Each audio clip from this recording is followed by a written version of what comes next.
This is the first time for us to develop the first D-level FFS in the country.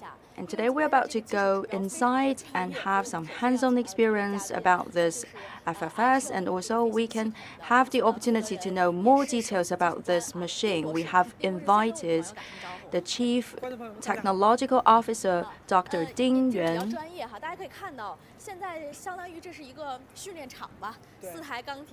So here we have the training ground. We have 4 iron warriors.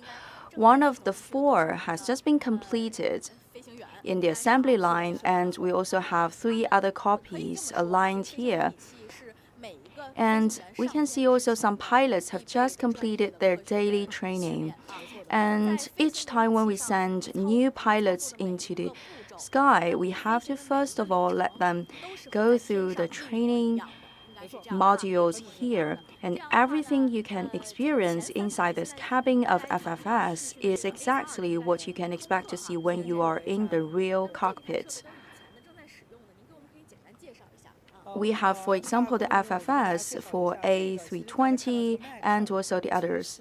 So, Mr. Ding, could you please give us more details?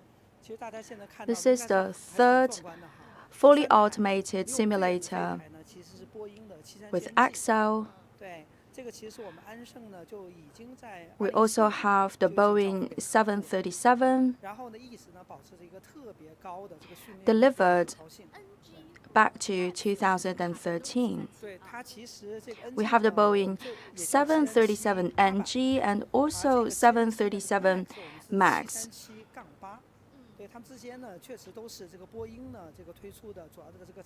And the Boeing 737 NG can also be called 737-800, and 737 MAX can also be called 737-8. This is the newest model.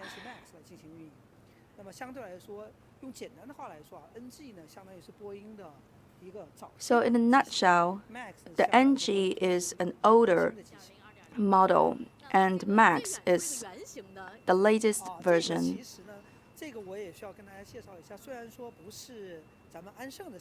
What about that prototype? That is not our product of Excel, but it's also one of the 4 flight simulator of the aviation testing center of Tianjin city. And taking this opportunity, I'd like to talk about the Level D 4 flight simulator. In the high-end equipment manufacturing, the Level D FFS remains a high-end product, and we have suffered from the international monopoly of this. For example, the L3 from Canada, and Excel is very proud to say that today we have delivered the simulator for NG, for MAX of 737, and also for A320. It means that we have already acquired the capability to produce this simulator domestically. NG is delivered in the year 2017, and last year we delivered the simulator for A320. And we have just officially delivered the simulator for Boeing 737 MAX. And just now we have encountered some pilots who have completed their training. And for our products, they are already recognized by the civil aviation companies. And we have to make full use of it, because every minute you spend inside the FFS is equivalent to that in the air. Every year, the pilots have to go through many hours of training inside FFS, and in order to renew their certification of the piloting license, they also have to accumulate extra hours per year. If we can develop our own product of this 4 flight simulator, this can significantly improve the safety of our pilots and also passengers on board, and also make the training on our pilots more efficient.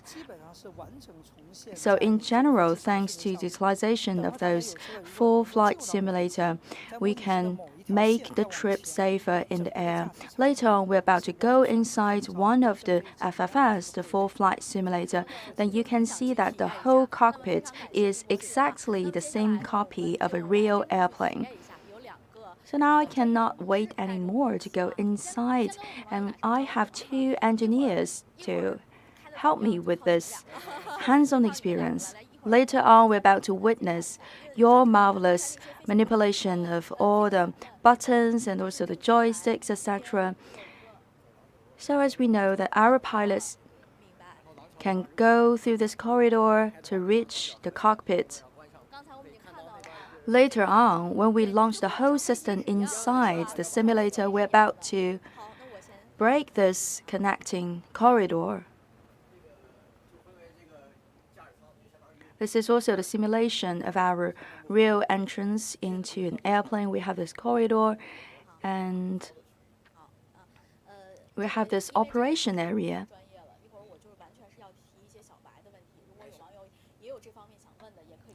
Because I'm not an expert at all, so later on you can take a lot of easy questions from my side. My name is Hao Dong. I joined the company since 2017. I'm in charge of the simulation system engineering and also the end-to-end operation and management. So that's very cool. You're an engineer who know how to fly a plane. Good morning, everyone. My name is Shi Bingxin. I'm also an engineer for the simulation system. So you have occupied very important positions in a company. And first of all, in order to get to know those full flight simulator, we would like to know some basic ideas. You know that for our ordinary people, as passengers, we can never have this access to the pilot's cabin, to the cockpit. So we have 4 screens in front of us. We cannot find those 4 screens within a real cabin of the pilots within the cockpit. These 4 screens are only for the use inside this FFS. If there is a problem with the system, and if we want to set up the scenario for the training, then we have to use those 4 screens. For example, those common errors.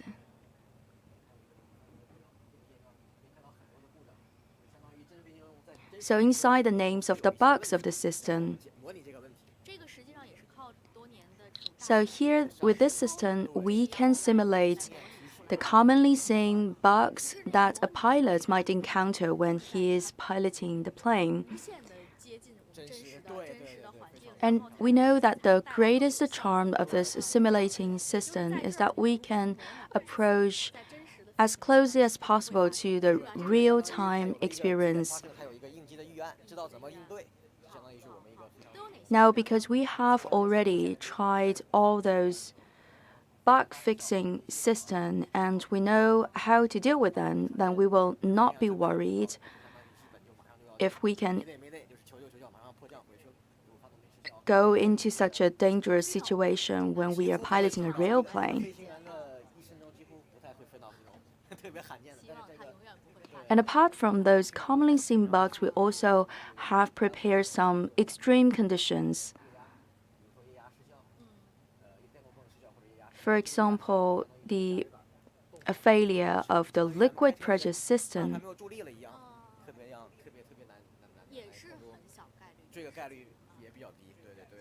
This is also an extreme situation that you can hardly encounter in real life. And what about bad weathers? It's also included into the system. For example, you select the category environment, and inside you can see different columns like the direction of the wind, speed of the wind. And you can also add up with the conditions of the cloud, the rain, the snow, etc. And also the downward blow of the air, different interface of the wind. For example, when you are piloting the plane and suddenly there is a different direction blow of the wind, and this will significantly increase the degree of difficulty for the pilot. How many problems can we expect to encounter? I don't know the exact number, but we have included nearly all the possible situations inside. So I don't know what is waiting for me later on. Apart from the natural challenges, we can also find other situations. For example,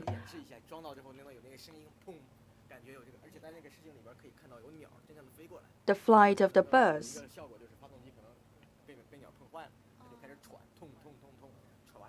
We have simulated this collision situation caused by the bird, and when there is an engine hit by the bird, suddenly there is the shutdown of the engine, and you have to know how to cope with it. And there's also the forced landing. And dear viewers, you have to imagine that with the collision of a bird, even you know that the body weight of a bird is very small, then the damage caused by that hit is very huge. And we have also progressed quite a lot with the manufacturing this full flight simulator. Since 2003, another Chinese company has started to manufacture our own full flight simulator. However, back then, we cannot reach the level D. And finally, our company has succeeded with the manufacturing of our own version of the CAAC Level D FFS.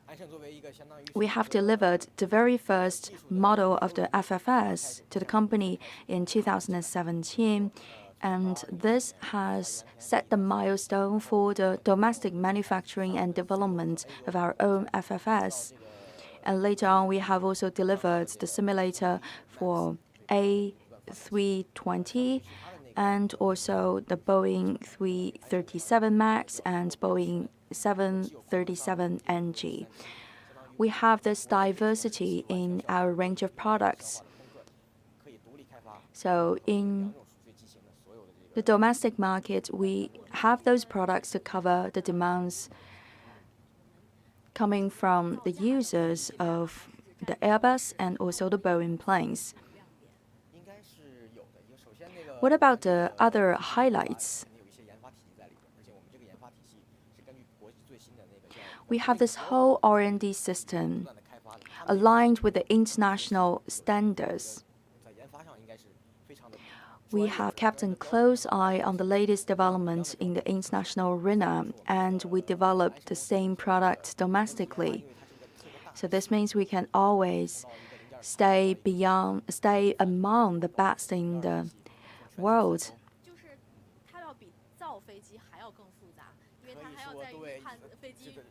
And to build up this full flight simulator is even more challenging than building up an airplane, because there are hundreds of thousands of components inside the system. Even for a screw or something small like that, we have to do the purchasing home and abroad. We have to collaborate with a lot of suppliers and manufacturers. We also have a very wide coverage of communication. And we also have customer services. When there's a problem during the use of this full flight simulator, you also have to give advices to people and help them out. So today, apart from the aviation groups, some private clubs, they also have a high demand for this.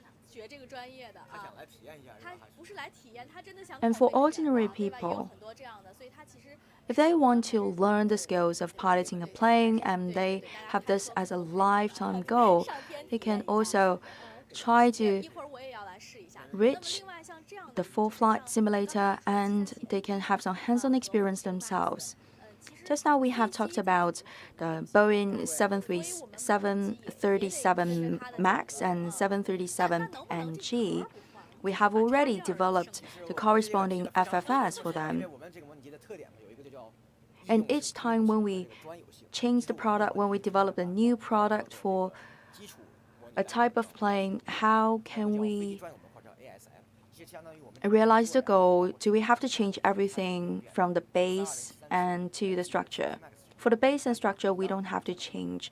For example, for the 737 NG and MAX, we don't have to change the whole thing once we move from one type of model to another. We only have to change some of the components. For the structure and also for the base, it's the same for the Boeing 737 NG and MAX. The inner space is the same for the simulator for Boeing 737 NG and MAX. Maybe the look outside, one is bigger than the other. And we are moving up the ladder for the technical standards. Just now,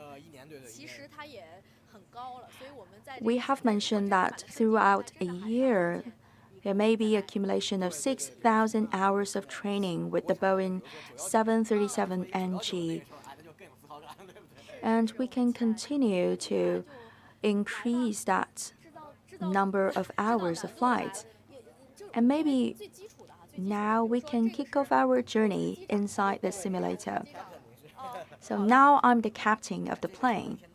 I'll be sitting there.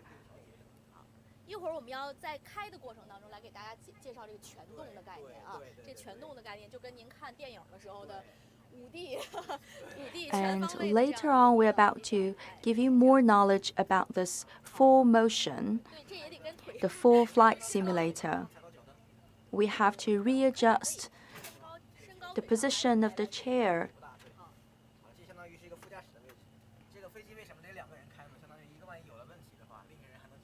So you know that inside the cockpit, there's one place for the pilot flying and another for the pilot non-flying, or called pilot monitoring.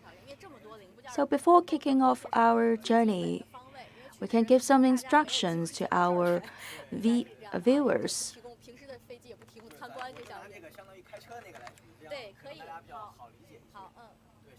I know that a lot of people, they know how to drive a car. I can use some metaphors to make it easier for you to understand the whole system. For example, you have the joystick here. It's the same use of the wheel. So if I turn the wheel towards this side, then the flight would be directing towards this direction. And later on, we can also have some experience of the taking off of our plane. That is a 3D dimension. We have the horizontal axis and also the vertical axis. And there is also the pedal by your foot. This is the thrust level. And you can imagine that when we push it to the end, the engine works also at the max level. And when you press the pedal, then the light would come out. And our two places are connected. Only one of the person has to step on the pedal.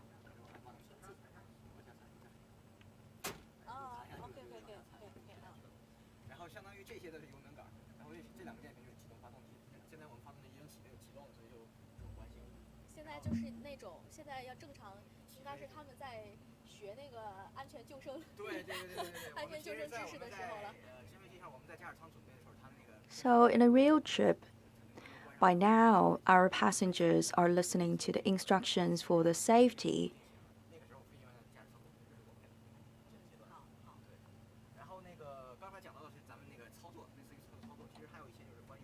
We have also mentioned some tips and details about the operation system. When the weather is not so good, we cannot see very far. We have two important parameters. For example, the speed and also the altitude or the height of the flight. And we also have this diagram to show our direction of flight. For example, whether the flight is turning towards the eastern side or to the other directions. So for the majority of the time, we are not always surrounded by the cloud and the blue sky. We can expect to see different types of weathers and meteorological conditions. So the most important thing is to keep a close eye on your diagram here and read your screen. We have really precise data coming out from those screens, and apart from that, the pilot has to be really experienced. When there's an emergency, he knows how to cope with it. So maybe we can now kick off our journey. I forgot to talk about this. This is the auto-piloting system here. When the airplane reaches a certain altitude, then we can launch the system, and then the plane would go in an automatic way. We are now in Tianjin, and we can set our destination as Beijing.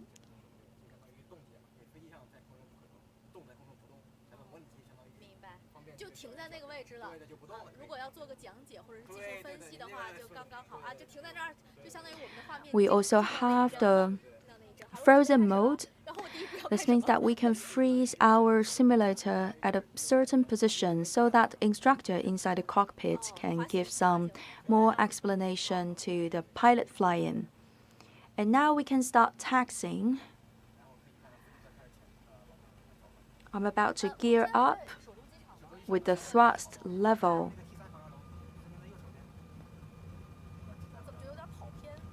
So over there you can see the Terminal 3.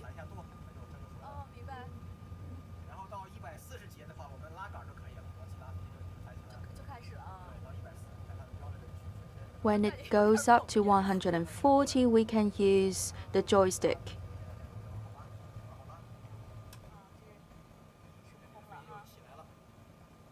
You can pull the joystick towards your body, and now it's up.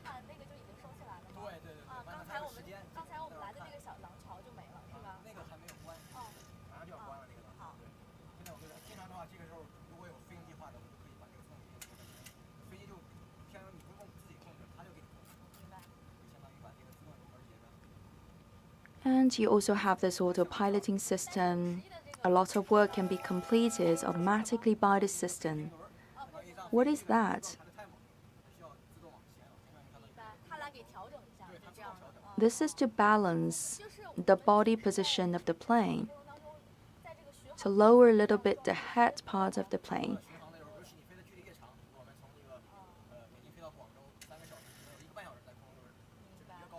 How much time do we use this autopiloting system?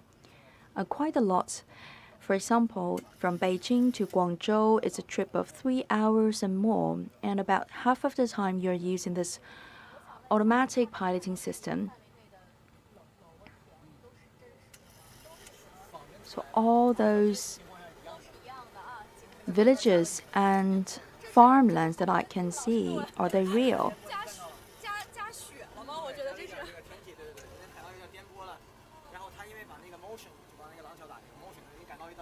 Yes, we have simulated all the landscape, and now my colleague has added up the rain and also the snow, the storm and the rain. And now he has cancelled the raining, but he added some more clouds.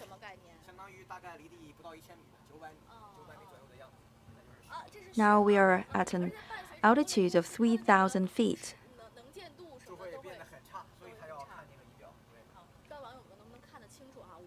And now you can see the snowflakes. Makes me a little bit nervous. And with the bad weather, the visibility can be reduced. What about in some extreme scenarios where you can see nothing? You can take some measures to make yourself see a little bit clearer. And most importantly, you have to look at the screen. And you can also choose to change the position of the flight. How many times of extreme weathers will a pilot encounter during his career life? Sometimes we can go into such a scenario. For example, now you can see nothing. You have to gear up so that we can reach a higher altitude, and also you have to look at your screen. Because a lot of part of the work can be automated, so sometimes you can also say that piloting a plane is not that difficult, but experience is very important for the pilot, because you cannot depend on the system 100%. There's also a film produced years ago telling the story about a very brave hero captain saving the lives of their passengers.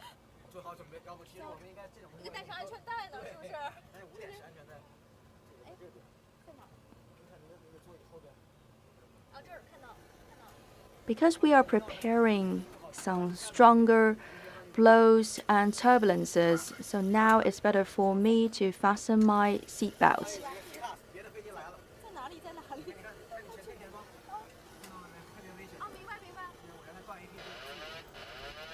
So now we have simulated a really dangerous situation.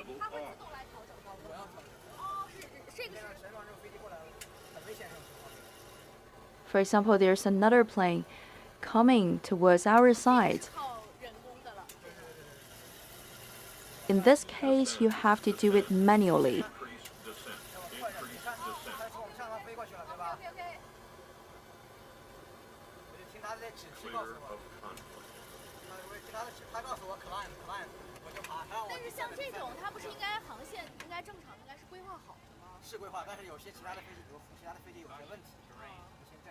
Normally, we have decided the lines for different airplanes, but in some extreme conditions, when the other planes change their lines and change their trajectories, you may go into such a dangerous situation that you may collide with it.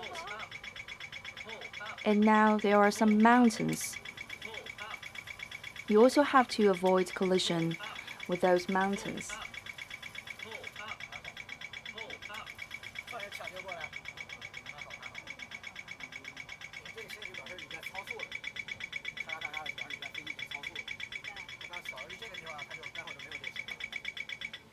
And now you can hear the sound. It means that you go beyond the ceiling of the speed.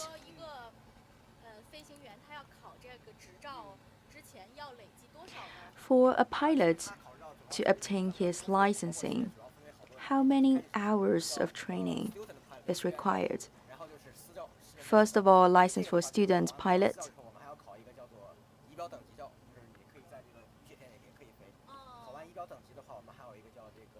And there's also the license for the manipulation of the parameters.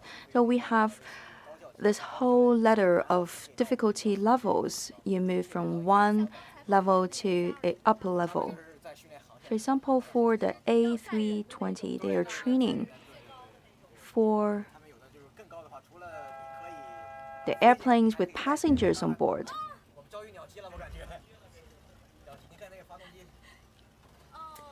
So just now we have been hit by a bird.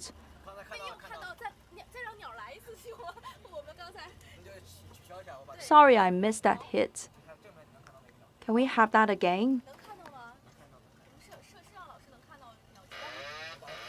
Can we see the birds coming?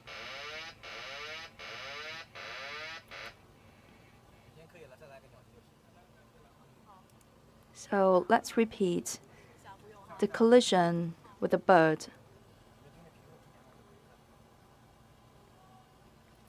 So you just stare at the front window, and the engine has been hit. So I have a question now. So when you notice the bird, there's no chance you can avoid the collision because the time for reaction is too short. At what kind of height or altitude can you meet with all those birds? There are a lot of possibilities. For example, the goose.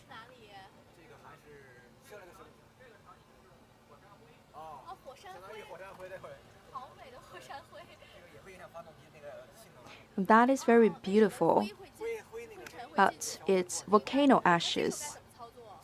Volcano ashes are also damaging for the engine of the planes, and you cannot escape.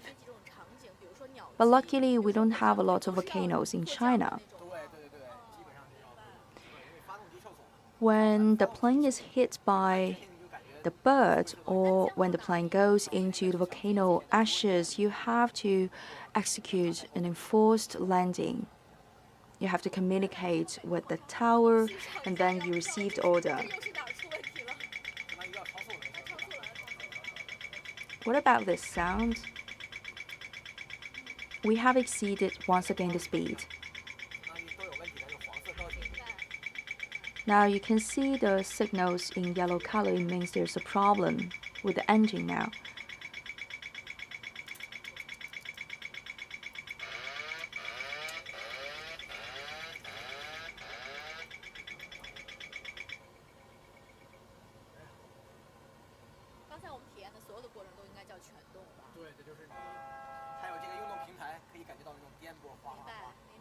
So just now we have this experience with the full flight simulator, the full motion. You can even make the twist of the whole body of the simulator. But due to the consideration of our live streaming program broadcasting, we cannot make the turn now. But I have already observed this kind of move when I'm outside the simulator with the other models.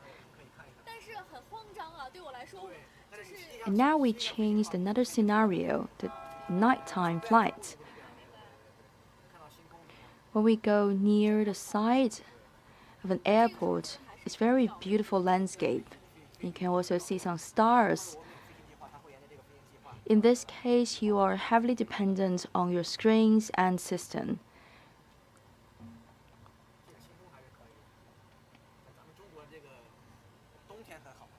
A beautiful starry night. When you fly the plane in China, you can see more stars in winter and not so many in summer nights.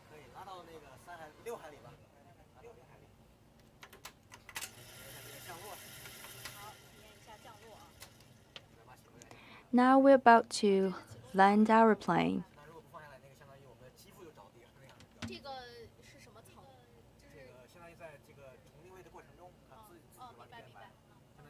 We have already mobilized the landing gear.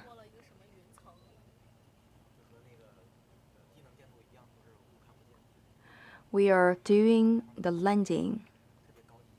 And during this process, you can see the visibility is also limited.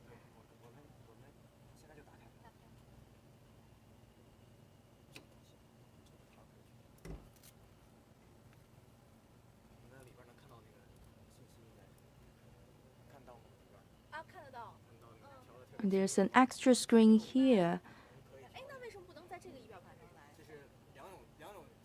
What's the difference between the two screens? We have two solutions. you have this one closer to your eyes. So each time when you want to read information, you don't have to bend down your head. When the weather is extremely bad, you don't want to waste any more time. You just look at your closer screen. So this is called hands-up display.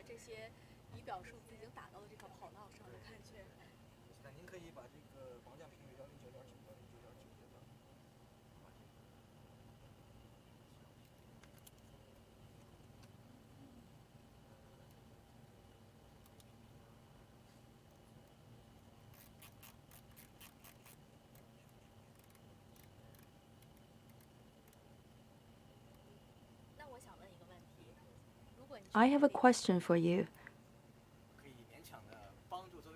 Is it possible for you now to go into the cockpit and fly the plane?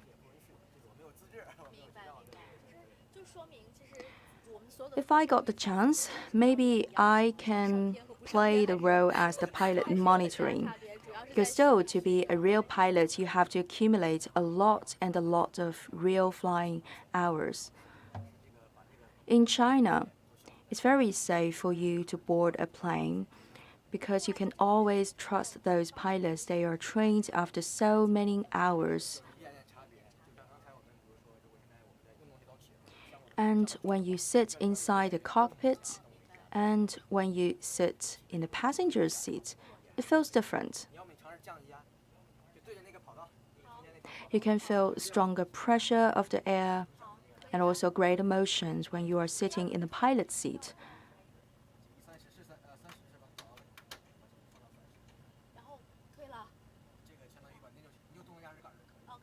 So should I push this?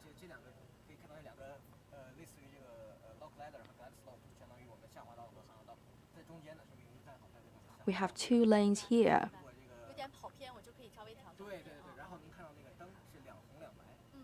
But try to align the plane with that taxiing path waiting for you on the land. If there's the deviation, you can try to pull a little bit the joystick and the wheel so that you can readjust the direction of the plane. Just some moderate readjustment.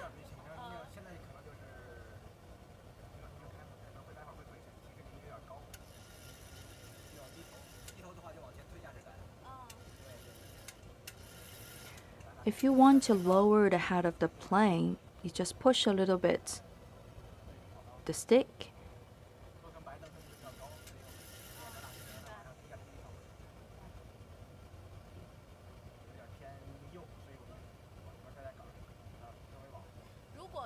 Here's the deviation towards the right-hand side, so we have to readjust a little bit and turn it towards a little bit to the left-hand side.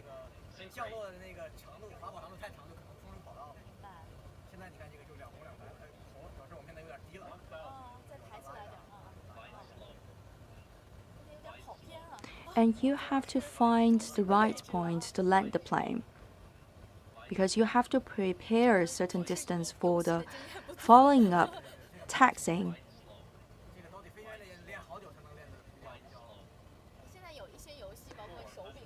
You're already doing very great. Because usually imagine for professional pilots, it also takes them a lot of hours to finally acquire the skill.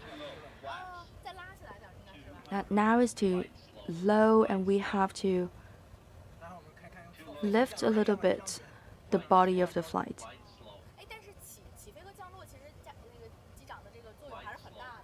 For the takeoff and landing, it's very important to have a very good pilot. Sometimes, as a passenger on board, we cannot feel the bumps of the plane when it's landing.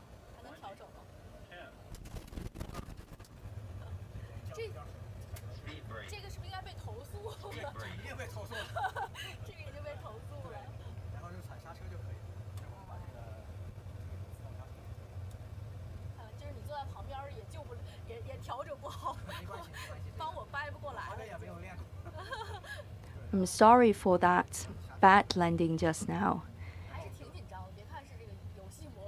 I'm so nervous, even though I have an instructor and an expert by my side.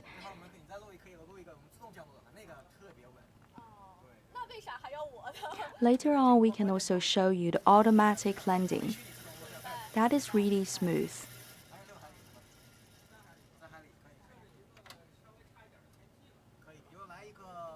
And we can also create some bad weather with very limited visibility. Sure.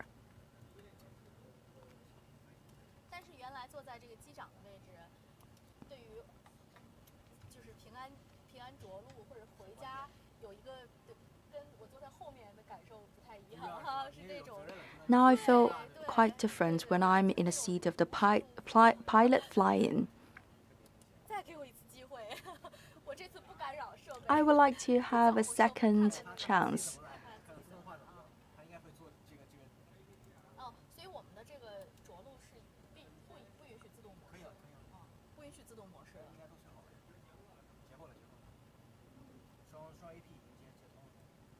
Now we're preparing for this automatic landing system for all of you to see.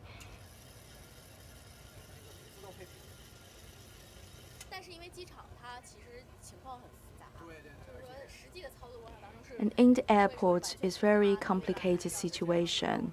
Sometimes we still have to put our hands on the wheel and have some manipulation ourselves. We cannot depend on the system 100% in real life.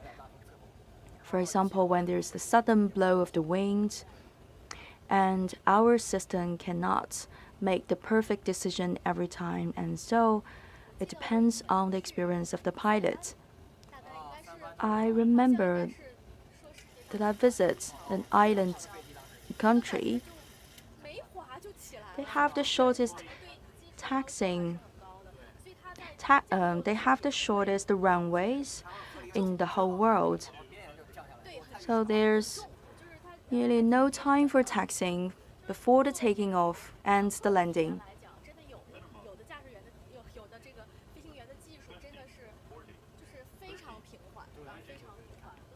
For some experienced pilots, this is no big deal for them. They can still handle the situation, and now you can see it's very smooth landing, and it's quite theoretical.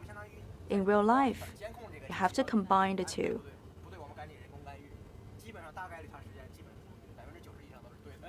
You can first give the opportunity to the automatic landing system, but at the same time, you have to keep a close eye on the monitoring screen to see if everything is in a good place.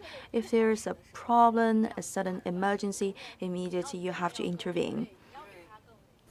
Yes, because we cannot rely 100% on the system. For the Boeing planes, we have the supreme power.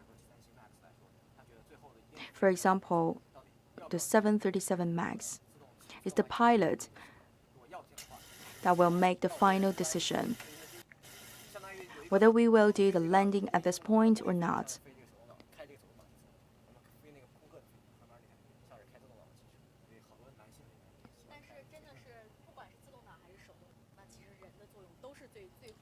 For the manual mode or for the automatic mode, the role of a pilot is the most important thing, because the accumulation of so many years of experience would be the best thing to have inside a cockpit. We can also add some lateral wind. With the lateral wind, that means the wind blowing from the side of the plane. Sometimes there will be the derived flight.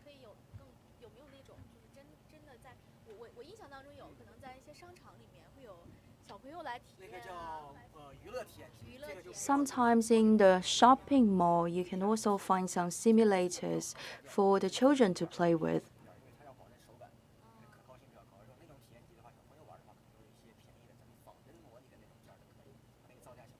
Inside our full flight simulator, we have applied all the real materials. For the whole set of the machine, it's sold at tens of millions of dollars. That is a huge cost. Does it take a lot of time to take all the cost back?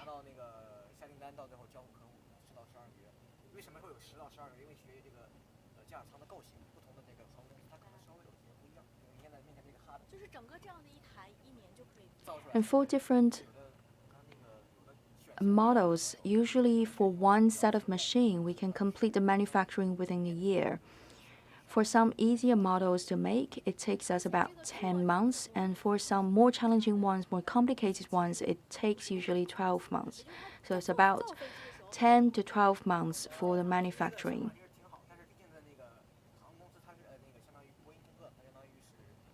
And for the aviation groups, they are the makers. For example, Boeing and Airbus, they are the makers of the planes. They will not make the simulators themselves because their priority is the guarantee of the safety once the plane is in the mid-air. And for our company, it's for the manufacturing of the simulator. For Boeing and Airbus, the focus of their attention is safety.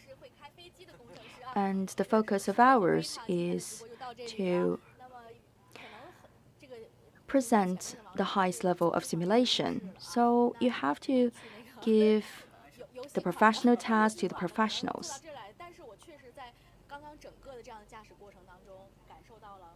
Indeed, today I had a wonderful experience with FFS, the full flight simulator. It's so exciting, even though I know it's not an authentic airplane, but it's almost a real plane. And I have experienced so many scenarios. I know how the pilots, they have trained themselves in order to guarantee the safety of all the passengers aboard. I'd like to wrap up today's program.